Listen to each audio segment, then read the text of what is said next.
बसपा के साथ गठबंधन किया, महबूबा मुफ्ती के साथ गठबंधन किया, हमने कई दलों के साथ, जेडीएस के साथ अभी भी हमारा पुनः गठबंधन है, मगर हमने ये बताया कि हमने अपना मुख्यमंत्री बनाने के लिए नहीं किया।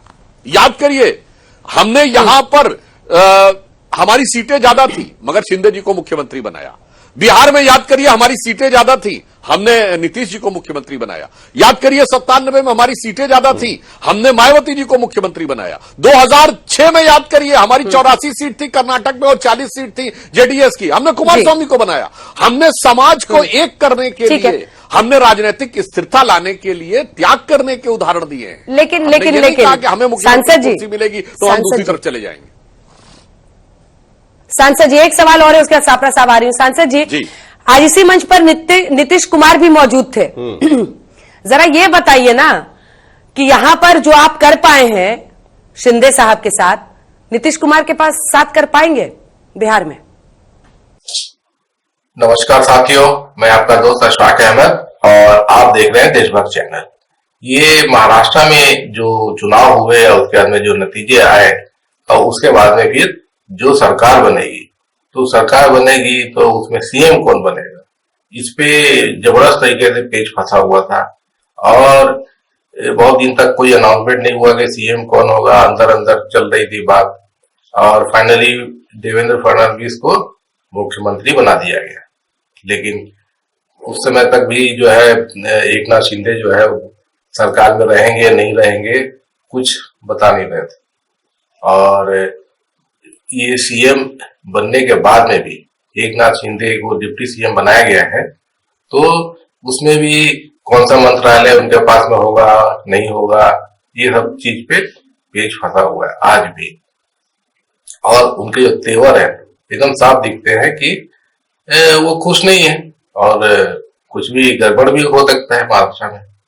तो ये जो एकनाथ शिंदे को सीएम बना दिया गया था और उसके बाद में फिर अब उनको डिमोट कर दिया गया है। अब प्रमोशन होना चाहिए था, यहाँ पे तो डिमोशन हो गया।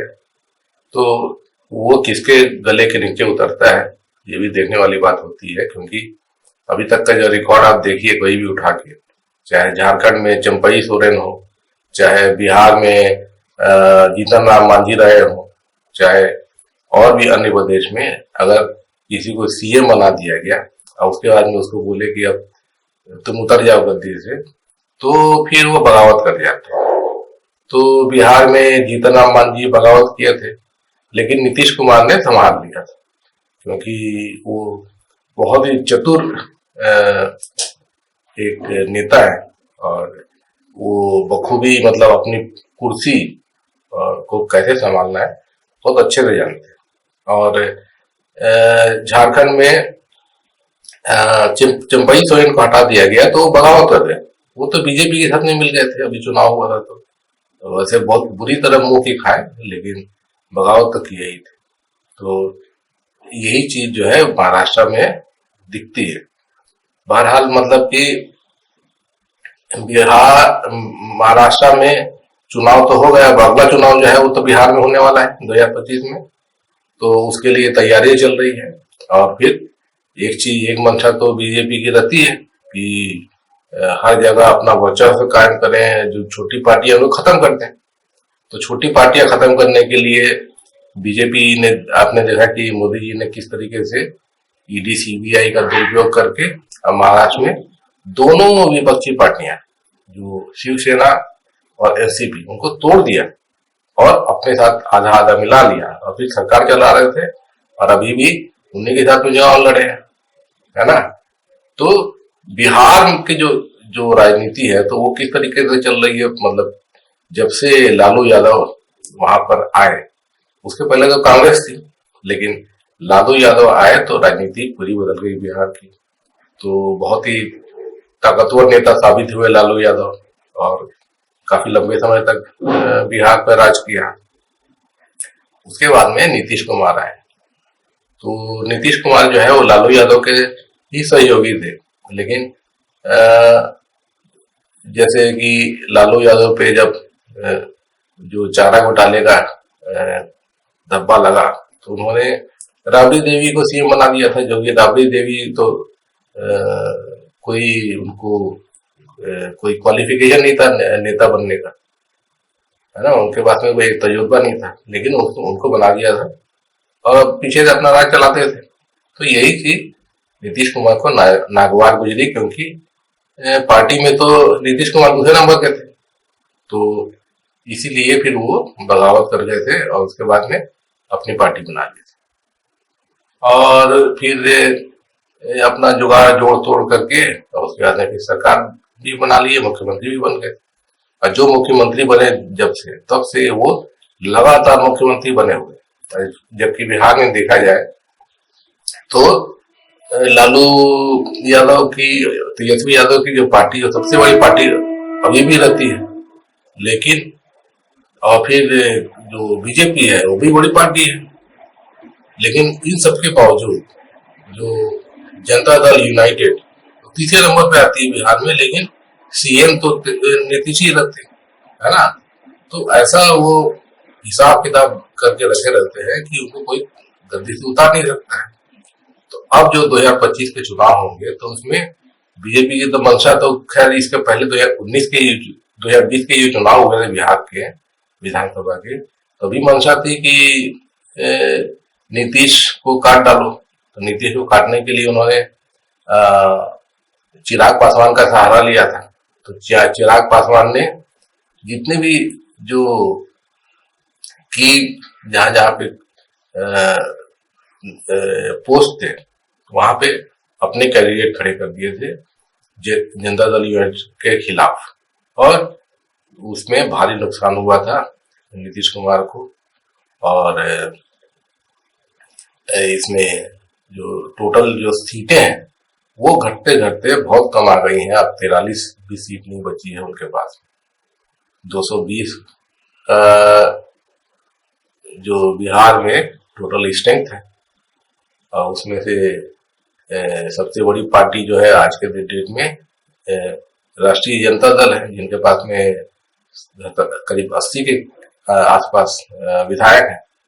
और उसके आगे बीजेपी है, बीजेपी के पास में करीब 75 के आसपास विधायक है, और जेडीयू के पास में मुश्किल से 43 ही बचे हैं। तो ले दे के अपना पार्टी भी बचा लिए, कुर्सी भी बचा लिए और चला रहे हैं सरकार। तो भले ही बीजेपी के साथ में गठबंधन में है, लेकिन नीतीश कुमार बहुत शातिर खिलाड़ी हैं, तो वो अपना पार्टी को बचाने के लिए हमेशा बहुत पैनी नजर रखते हैं। तो जो भी नेता उनका जो है अगर बीजेपी के करीब जाता दिखता है उसको गद्दी से उतार देते हैं। जैसे कि आरसीपी सिंह का आपने देखा कि वो बीजेपी के साथ में बहुत ही करीब हो गए, तो उनको हटा दिया, बल्कि फिर वो पार्टी ही छोड़ दी। और उसी तरीके से अभी हाल फिलहाल में देखा कि लल्लन सिंह जो काफी बड़े नेता है, अध्यक्ष बना दिया था उनको अपनी पार्टी का नीतीश कुमार ने, तो वो राष्ट्रीय जनता दल के करीब पहुंच चुके थे, तो उनको कुर्सी से हटा दिया। तो इस तरीके से अपना बैलेंस बना कर रखते हैं, अपनी पार्टी बजा कर रखते हैं। तो ये जो चुनाव होगा बिहार का, तो बिहार में जो समीकरण क्या दिखते हैं, तो राष्ट्रीय जनता दल तो मजबूत तो दिखती ही है, और जो बीजेपी है तो वो तो जोर लगाती है, तो वो भी जितने भी दांव हो सकते हैं वो सब खेल खेलती है, और भी बड़ी पार्टी बनने की उनकी उम्मीद रहेगी। और जदयू का जो पोजीशन है तो वो जहां पे थे वहीं पे दिखते हैं वो। तो ऐसी स्थिति में अब बीजेपी क्या उनको सीएम बनाकर रखेगी? अभी तक सीएम इसलिए बनाकर रखे रहते हैं क्योंकि सरकार चलाना है और बीजेपी के पास में कोई कद्दावर नेता नहीं है। आज के डेट में भी अगर देखें तो बिहार में बीजेपी के पास में कद्दावर नेता नहीं है। जो डिप्टी सीएम है तो उनकी जो हालत है वो कोई बहुत तगड़ी नहीं है। पहले जो जूनियर मोदी जो बोलते हैं, जो बिहार के मोदी जो थे, वो उनका तो इंतकाल हो गया। तो अब बीजेपी के पास में कद्दावर नेता कोई नहीं है वहां पर। तो ये चीज का फायदा नीतीश कुमार को मिलेगा। तो फिर भी कोशिश तो बीजेपी की रहती है। तो अब मतलब कि जिस तरीके से राजनीति बिहार में चलती है और बीजेपी चाहे भी तो अपना सीएम नहीं बना सकती, भले ही सबसे बड़ी पार्टी बन जाए, है ना। तो ये चीजें हैं। तो बिहार में कैसे संभालेंगे बीजेपी वाले अपना हिसाब किताब कि सीएम बना ले। ख्वाब तो है सीएम बनाने का, लेकिन नीतीश कुमार वहां पर है तो उन्हीं की चलती है। तो बल्कि 2020 से जो चुनाव हुआ था तो नीतीश कुमार की पार्टी का कद घट गया था, तो बल्कि उनकी कमजोर हो गए थे थोड़ा थोड़ा। और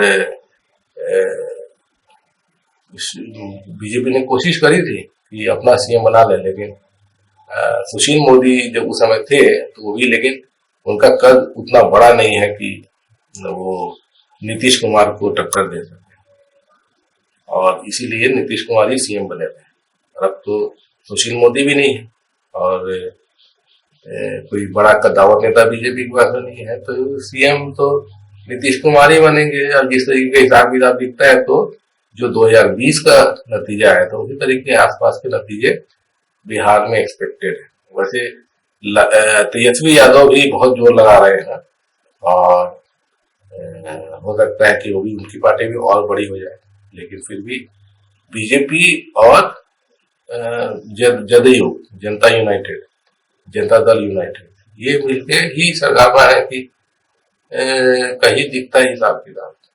और ऐसे में बीजेपी को लगता है इस बार फिर सीएम की गद्दी तो नहीं मिलने वाली बिहार।